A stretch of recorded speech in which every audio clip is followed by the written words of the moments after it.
లో చీకటి మేఘాలు కమ్ముకుంటూ ఉన్నాయి, కట్టిక చీకట్లు కమ్ముచున్నాయి. కానీ నిన్ను, నీ కుటుంబాన్ని ఆ చీకట్లో పంపకుండా నిన్ను భద్రపరచడానికి, నిన్ను ప్రొటెక్ట్ చేయడానికి తన మహిమ స్టిల్ నీ మీద ఉదయిస్తున్నది. కొన్నిసార్లు నువ్వు వద్దనుకున్నా ఆయన నిన్ను విడిచిపెట్టటలే, కొన్నిసార్లు నువ్వు కాదనుకున్నా still Jesus is waiting for you.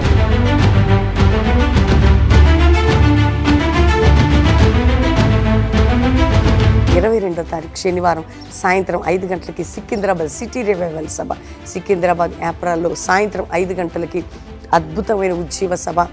Football గ్రౌండ్లో అందరు కుటుంబాలుగా పాలు పొందండి. నేను ఇక్కడ రావడం ఇదైతే ఫస్ట్ టైం, ఇదివరకు ఎప్పుడు రాలేదు. దైవ సేవకుడు మాట్లాడిన మాటల్లో కొన్ని మాటల్లో అది నాతోనే మాట్లాడుతున్నట్టు అనిపించింది. తప్పిపోయిన కుమారుడు లాంటి జీవితం అనేది తెలుసుకోవడం చాలా బాగా అనిపించింది. లిటరల్లీ స్టోరీ నాకు ఎంతో కనెక్ట్ అయింది. అదే విధంగా యాకోబు మాదిరి గురించి అన్నప్పుడు యాకోబు ఏ విధంగా దేవునితో పెనుగులాడాలో ఆ విధంగా ప్రార్థన అనేది నేర్పించిండు. దేవుని విషయంలో నన్ను చాలా బలపడ్డా.